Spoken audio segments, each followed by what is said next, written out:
우리들의 원픽은 코인원으로 픽! 코인원.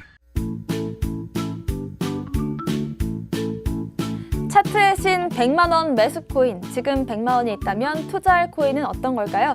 매매 전략 세워드리겠습니다. 트레이딩뷰 탑5서 코인원 애널리스트 은사님 나오셨습니다. 안녕하세요. 예, 반갑습니다. 네, 오늘은 시장 전반에 대한 분석과 함께 리플을 한번 분석해 보겠습니다. 리플이 0.8달러 방어를 못하면 38%가량 급락할 가능성이 있다는 분석이 나왔는데요. 리플이 지난 일주일 동안 13%가량 상승을 하면서 탑10 암호화폐 중에서 가장 좋은 실적을 올렸습니다. 다만 이 전체 암호화폐 시장의 약세 때문에 리플의 상승 모멘텀이 좀 둔화된 모습도 나왔는데요. 글로벌 금융매체 FX 스트릿은 리플의 현재 핵심 지지라인인 0.8달러를 방어하지 못하면 30% 급락을 해서 0.49달러까지 갈 수 있다고 봤습니다. 리플의 약세 전망을 무효화하려면 일단 0.85달러를 지지 라인으로 만들어야 된다라고 봤는데요. 만약에 여기에 성공을 하면 매수 급증으로 1.06달러까지 오를 수도 있다고 봤습니다. 한편 글로벌 매크로 투자자이자 리얼비전그룹의 CEO인 라울 팔은 최근 인터뷰에서 리플이 SEC와의 소송에도 불구하고 앞으로 엄청난 위험 보상을 가져올 것이다 라고 봤습니다. 관련해서 리플의 CEO인 브래드 갈링하우스는 지난 11월 23일 CNBC와의 인터뷰에서 SEC 소송이 큰 진전, 굿 프로그레스를 보여주고 있다고 봤습니다. 앞으로 내년쯤이면 소송의 결말이 나올 것이다 라고 말하기도 했는데요. 이런 상황에서 우리가 리플을 좀 어떻게 공략을 하는 게 현명할까요? 잠시 뒤에 은사님의 날카로운 분석 기대 많이 해주시길 바라겠고요. 일단 지금 시장 상황부터 한번 짚어보겠습니다. 비트코인 시장 상황 한번 짚어볼까요? 자, 여러분들 반갑습니다. 코인원 애널리스트 은사입니다. 이번 시간에는 이제 채굴 난이도와 이제 CME 선물 만기의 움직임에 대해서 살펴보고 그다음 비트코인의 심층 분석과 알트코인, 리플에 대해서 살펴보도록 하겠습니다. 자, 먼저 채굴 난이도를 먼저 살펴보도록 하겠습니다. 지난 시간에도 이제 채굴 난이도에 대해서 제가 설명을 드렸지만 또 다시 한번 간략하게 설명을 드리고자 한다면은 자, 이제 비트코인을 채굴하고 수익을 내는데 얼마나 어려운가? 그 어려움의 정도를 나타내주는 지표가 채굴 난이도라고 보시면 되겠습니다. 그래서 지금 비트코인에게 있어 유일한 펀더멘탈적인 요소가 무엇인가라고 했을 때 예, 그렇게 이제 하는 것이 채굴 난이도와 해시레이트라고 보시면 되겠습니다. 네, 그렇습니다. 일단은 채굴 난이도 같은 경우에는 비트코인과 항상 좀 커플링 되고 채굴 난이도가 높아졌냐, 낮아졌냐에 따라서 항상 이 비트코인 가격에 영향을 미치기 때문에 여기에 대해서 브리핑을 하는 것이 중요한데 이틀 전에 이 부분에서 좀 괄목할 만한 지표가 나와서 좀 주목을 받고 있는 상황입니다. 그리고 또 오늘 CME 선물 만기에 대해서도 얘기해 주실 텐데 일단은 비트코인 채굴 난이도 같은 경우에는 채굴을 하고 이익을 얻는 게 얼마나 어려운지를 알려주는 지표이기 때문에 여러분들께서 이 부분을 체크하신다면 좀 장기적인 관점에서 우리가 비트코인 가격을 어떻게 예측을 할 수 있을 것인지에 대한 도움이 될 것 같습니다. 그리고 CME 선물 거래 같은 경우에도 일단 지금 오미크론 변이와 여러 가지 이슈들로 좀 시장이 급락을 했던 상황 속에서 우리가 앞으로 또 여러 가지 이슈들을 체크하는데 좀 중요한 지표로 작용을 할 것 같습니다. 오늘 이 두 부분 기점으로 좀 설명해 주신다고 하는데 먼저 이 채굴 난이도부터 한번 설명 부탁드릴게요. 예, 이제 채굴 난이도는 여러분들도 아시겠지만 이제 채굴 난이도가 5월 달에 최고점을 찍습니다. 네. 이제 이거는 해시레이트라고 하는데 해시레이트가 최고점을 찍으면서 비트코인 역시 최고점, 가격적인 측면에서도 최고점을 찍어주었고 이제 5월 달부터 서서히 이제 해시레이트가 감소하기, 이제 조정을 받기 시작하면서 비트코인 가격 역시 같이 조정세가 나와주기 시작합니다.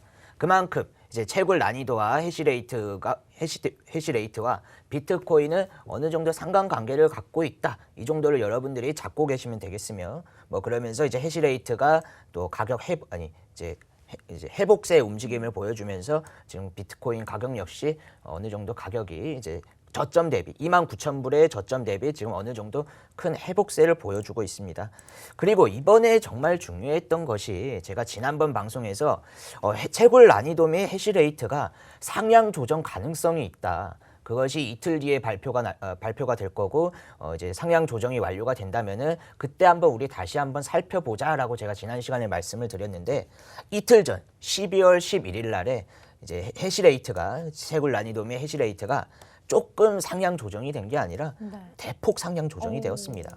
보시면은 159.81 이제 해시레이트에서 172.45까지 지금 해시레이트가 상당히 큰 폭으로 상향 조정이 되었는데 이 값은 역대 최고점이었던 해시레이트가 거의 5월 달에 있었죠. 5월 달에 179.25 값이 2호의 해시레이트 값이 역대 비트코인 역사상에 있어서 최고점이라 보시면 되는데 그 최고점 부근까지 해시레이트는 오히려 상향 조정이 되었습니다. 네. 즉 여기서 우리가 제가 조금 걱정했던 부분은 뭐냐면은 비트코인이 가격이 단기적으로 하락세가 나와주면서 여기서 해시레이트마저 같이 비트코인 가격과 맞물려서 맛 조정세가 나와주었다면은 이거 좀 시장 상황이 어려워질 수도 있겠구나.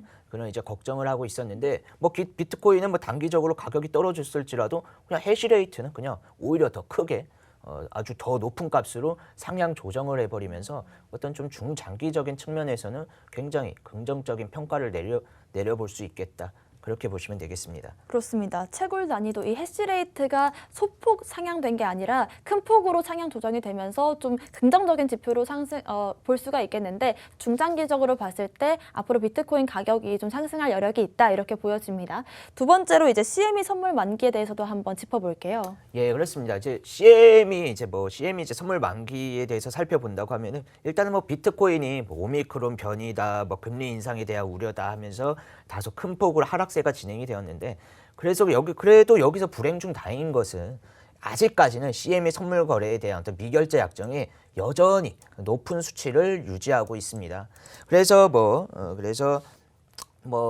차라리 여기서 이제 비트코인 가격이 급락하면서 이제 CME 선물 거래에 대한 수급이 줄어들면서 미결제 약정이 점점 감소하는 움직임을 보여줬다고 하면은 다소 조금 또 좀 이게 수급이 이제 좀 떨어지면서 좀 시장에 대한 어떤 침체기, 그러니까 사람들의 대중들의 기관들의 관심도가 떨어지는 것이 아닌가라고 우리가 걱정을 할 수도 있었지만 여전히 미결제 약정은 굉장히 높은 수준을 유지하고 있다라고 보시면 되겠으며 이제 또 11월의 선물 만기가 제가 알기로 54,500불 부근에서 만기가 되었습니다. 네. 그리고 12월에 월봉이 57,000불에서 시작이 되었는데 따라서 이번에 선물 만기 12월 물은 매수자가 우세했다기보다는 매도자가 우세했던 그런 장세라고 보시면 되겠습니다. 네.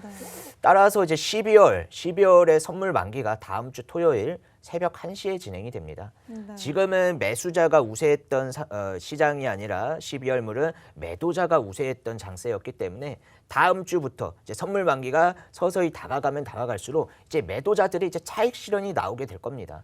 그러한 차익 실현으로 인한 이제 쇼트 포지션이 차익 실현이 나온다라는 것은 그건 곧 이제 매수세로 전환이 된다라는 것을 의미하기 때문에 다음 주부터는 이제 슬슬 비트코인의 강한 단기 반등세, 기술적인 반등세에 대해서 기대를 해보실 수가 있겠고 최대 반등할 수 있는 이제 최대 반등폭은 한 53,000불에서 55,000불 부근까지 그러한 이제 최대 반등폭을 어떤 반등에 대한 가능성을 열어두실 수가 있겠습니다.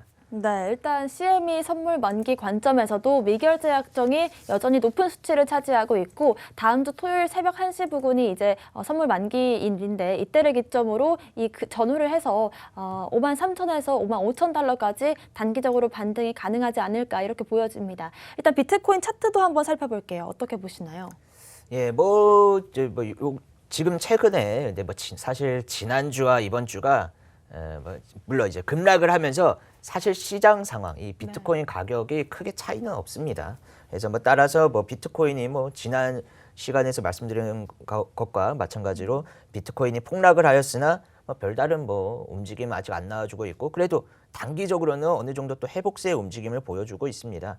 근데 다소 지금 우리가 좀 아직까지 그래도 좀 기대를 하기에는 좀 어렵다고 보여지는 게 겨우 이제 고점과 저점 대비 피보나치 되돌림 조정을 찍어 본다고 하면은 아직 0.382 값도 못 넘고 있기 때문에 지금부터 당장에 이 드라마틱한 어떤 회복세의 움직임을 기대하시기보다는 다소 이제 바닥 다지기라고 하죠. 다소 이제 바닥 다지기를 기대하시면서 어느 정도 이 지지 레벨을 이제 구축해 나가면서 여기서 바로 이렇게 수직 상승하는 게 아니라 이렇게 하는 게 아니라 여기서 어느 정도 이런 식으로 바닥 다지기를 다져가면서 저는 여기서 다시 한번 이런 식으로 시세가 분출될 것이라고 보여집니다.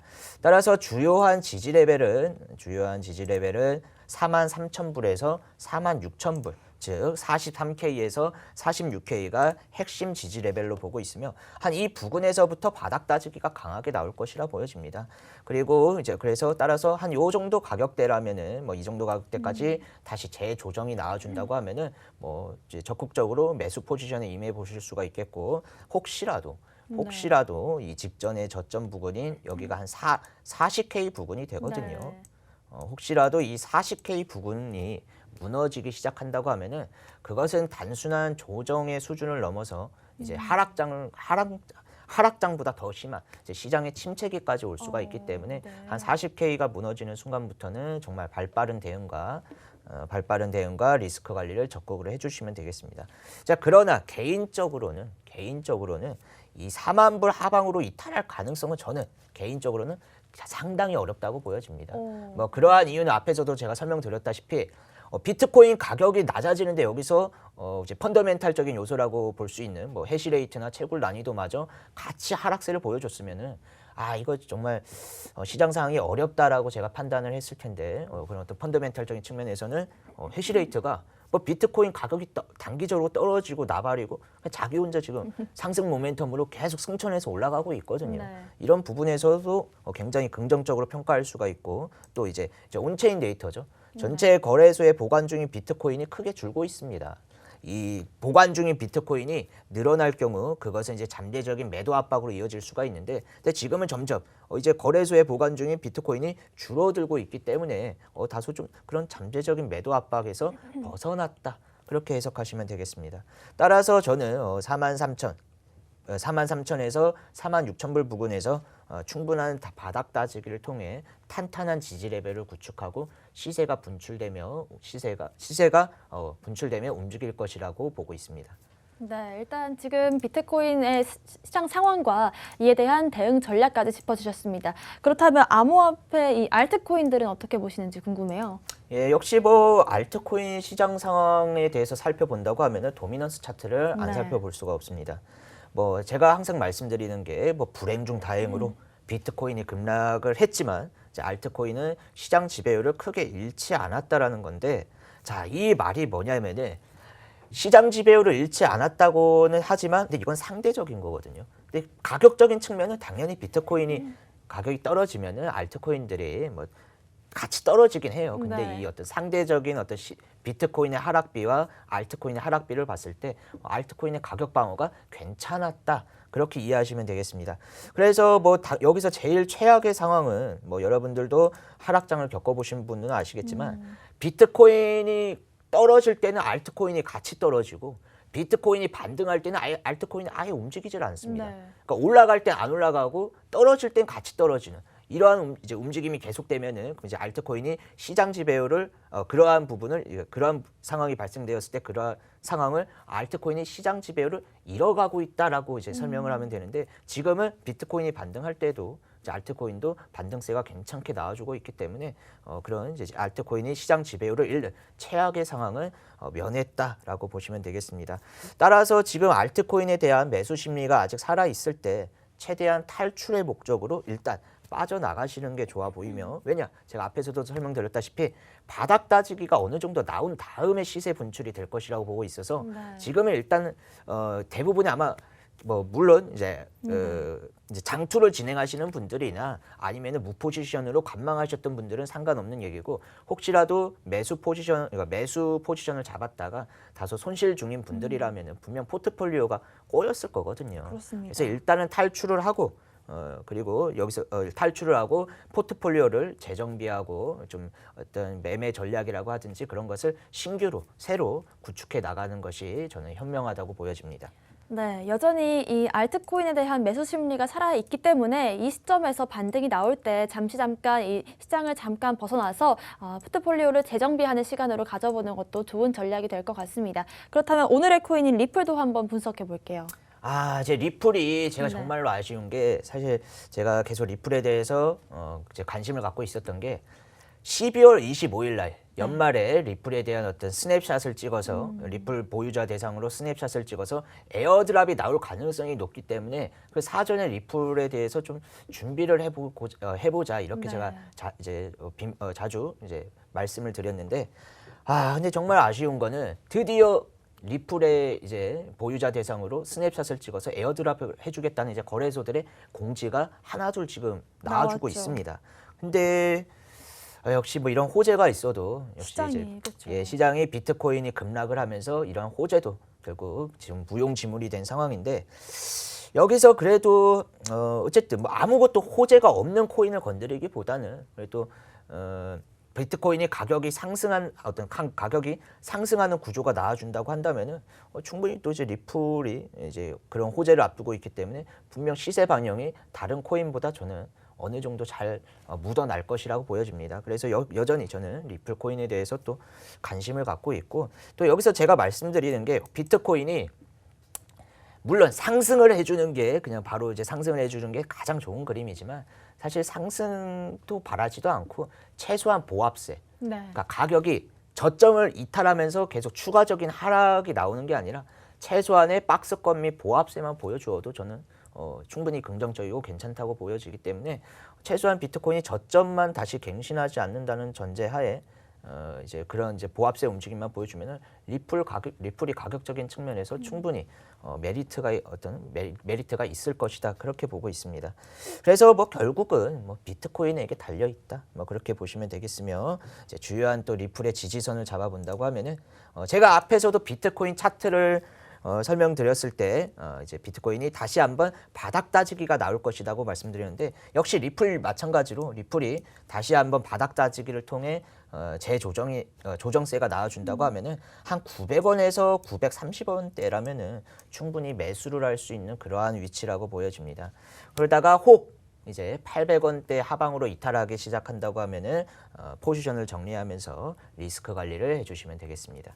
네, 이렇게 리플에 대한 분석과 매매 전략까지 한번 짚어봤습니다. 오늘 저희가 준비한 소식은 여기까지입니다. 또 본 방송에서 제공하는 정보는 투자 판단의 참고 자료일 뿐이며 특정 자산 가치의 상승과 하락을 보장하지 않는다는 점 유의하시길 바라겠습니다. 저희는 다음 이 시간에 오겠습니다. 시청자 여러분, 성투하세요.